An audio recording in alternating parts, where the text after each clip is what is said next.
முல்லைப் பெரியாறு அணையை கண்காணிக்க 7 புதிய உறுப்பினர்களை கொண்ட கண்காணிப்பு குழுவை அமைத்து ஒன்றிய அரசு உத்தரவிட்டுள்ளது. அது தொடர்பான அண்மை செய்தியை பார்க்கிறோம்.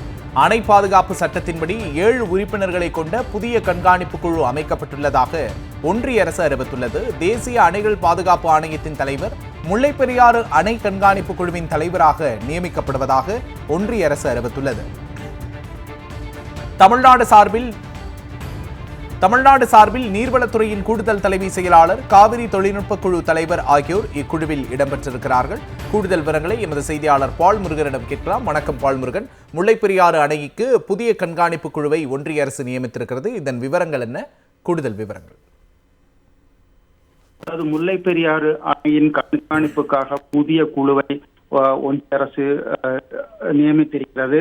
அதாவது ஒன்றிய நீர்வளத்துறை அமைச்சகம் இந்த உத்தரவை பிறப்பித்திருக்கிறது. அதாவது ஏற்கனவே 2014ஆம் ஆண்டு முல்லைப் பெரியாறு அணை தொடர்பாக உச்சநீதிமன்றம் விதித்த தீர்ப்பை தொடர்ந்து உச்சநீதிமன்றத்தினுடைய அறிவுரைப்படி கண்காணிப்பு குழுவும் துணை கண்காணிப்பு குழுவும் அமைக்கப்பட்டு கடந்த 10 ஆண்டுகளுக்கு மேல் அந்த குழுதான் செயல்பட்டு வந்தது. இந்த நிலையில் கடந்த 2021ஆம் ஆண்டு தேசிய அணைகள் பாதுகாப்பு சட்டத்தை ஒன்றிய அரசு நிறைவேற்றியது. இதனைத் தொடர்ந்து இந்த புதிய சட்டத்தின்படி தற்போது புதிய குழு அமைக்கப்பட்டிருப்பதாக நீர்வளத்துறை தெரிவித்திருக்கிறது. அதாவது தேசிய அணை பாதுகாப்பு ஆணையத்தினுடைய தலைவர் முல்லைப் பெரியாறு கண்காணிப்பு குழுவின் தலைவராக செயல்படுவார் என்று அறிவிக்கப்பட்டிருக்கிறது.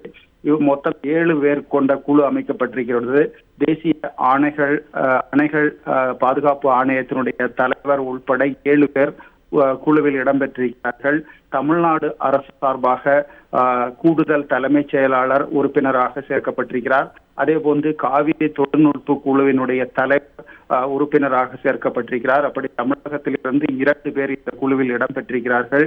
கேரளாவில் இருந்து 2 பேர் இடம்பெற்றிருக்கிறார்கள். கேரள மாநிலத்தை சேர்ந்த கூடுதல் தலைமைச் செயலாளரும் அதாவது பொதுப்பணித்துறை பொறியாளரும் குழுவில் இடம்பெற்றிருக்கிறார்கள். இவர்கள் தவிர பெங்களூரில் இயங்கி வரும் இந்தியன் இன்ஸ்டிடியூட் ஆஃப் சயின்ஸ் நிறுவனத்தினுடைய அதிகாரி, அதாவது அணைகள் ஆய்வுத்துறை சம்பந்தப்பட்ட அதிகாரி ஒருவரும். முல்லைப் பெரியாறு அணை தொடர்பாக 7 உறுப்பினர்களை கொண்ட புதிய கண்காணிப்பு குழுவை அமைத்திருக்கிறது ஒன்றிய அரசு.